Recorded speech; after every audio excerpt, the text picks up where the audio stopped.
Hello बच्चों, आइए प्रश्न को देखते हैं। वक्र xy बराबर में c की घात 2 के लिए किसी बिंदु पर अधोलंब जो है अनुक्रमानुपाती है। ये यहाँ पे चार विकल्प दे रखे हैं। चारों विकल्पों में जो सही विकल्प होगा उसका चयन करना है। तो देखो, अधोलंब को हम लोग सब नॉर्मल भी बोलते हैं इंग्लिश में।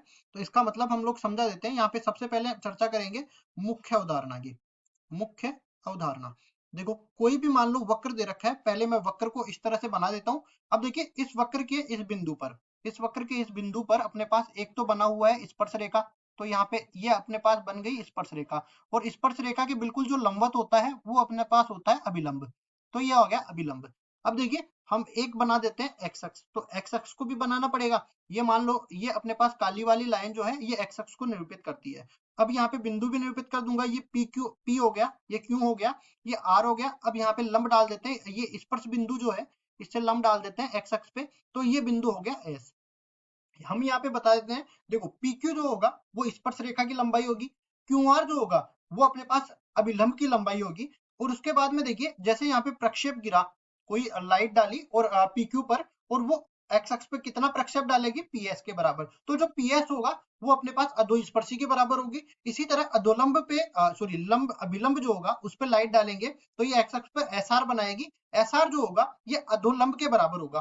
तो अधोलंब की लंबाई को हम लोग निरूपित करेंगे एल एल एस एन से निरूपित करेंगे। और ये बराबर किसके होगा, y1 गुणा में m के बराबर होगा इस पूरे का मापांक। अब y1 क्या होता है, m क्या होता है, वो भी हम लोग बताएंगे।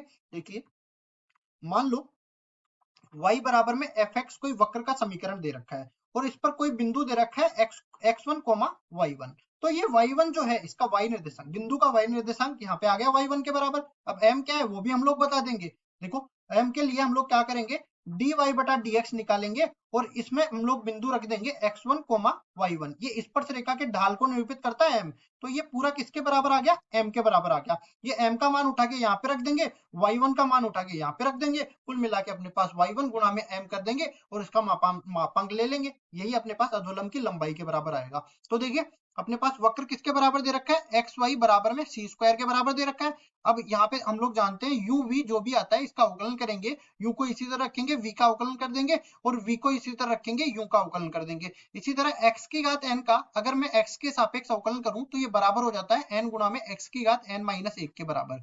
तो देखिए, आगे हम लोग हल करते हैं इसको। तो ये पूरा किसके बराबर बन जाएगा, देखो दोनों तरफ हम लोग अवकलन करेंगे। एक्स को इसी तरह रखेंगे, वाई का अवकलन डी वाई बटा डी एक्स, एक्स के सापेक्ष कर रहा है ना। फिर हम देखो एक्स का कर देंगे, एक्स का एक्स के सापेक्ष एक के बराबर होगा।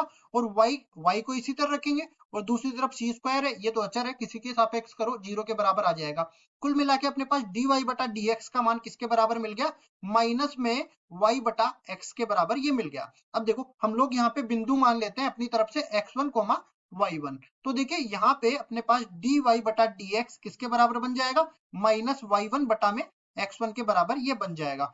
क्या यहाँ पे बिंदु भी तो रखना पड़ेगा, x1 y1। तो ये अपने पास मिल गया m के बराबर, m का मान मिल गया, y1 का मान मिल गया। अब देखो, अधोलंब की जो लंबाई है वो एल एस एन से निरूपित मैंने किया था, ये अपने पास लिखा था मैंने m y1 के बराबर। तो ये अपने पास बराबर आ जाएगी माइनस में y1 और बटा में x1, और यहाँ पे आ जाएगा y1 और इस पूरे का मापांक। कुल मिला के ये आगे करते हैं एल एस एन, ये बराबर किसके मिल गई, y1 का स्क्वायर बटा में x1।